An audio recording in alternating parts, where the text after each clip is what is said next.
Hi friends, welcome to Hema's వంటలు. ఇప్పుడు గోంగూర రోటి పచ్చడి ఎలా తయారు చేయాలో చూద్దాం. ముందుగా గోగాకును శుభ్రంగా కడుక్కొని వేరే పాత్రలోకి తీసుకోవాలి. అందులో తగినన్ని నీళ్లు పోసుకొని ఒక 5 పచ్చిమిరపకాయలు వేసుకొని 20 నిమిషాల పాటు ఉడికించుకోవాలి. ఉడికాక దానిలో ఉన్న నీటిని వేరు చేసి ఆకు పచ్చిమిరపకాయ మిశ్రమాన్ని 2 నిమిషాలు ఆరనివ్వాలి. ఆరాక రోటిలో వేసి బాగా మెత్తగా అయ్యే వరకు దంచుకోవాలి. మెత్తగా అయిందా చూసుకొని ఆ పచ్చడిని మరో పాత్రలో తీసుకొని పక్కన పెట్టుకోవాలి. స్టవ్ పై పాత్రలో నూనె వేసుకొని కాగాక పోపు దినుసులు వేసుకోవాలి.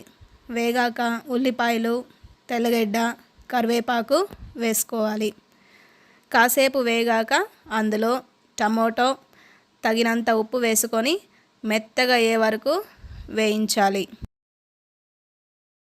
బాగా వేగాక అందులో మనం పక్కన పెట్టుకున్న గోగాకు రోటి పచ్చడిని ఈ మిశ్రమంలో వేసి 2 నుండి 3 నిమిషాల వరకు బాగా మిశ్రమం కలిసేలా కలపాలి.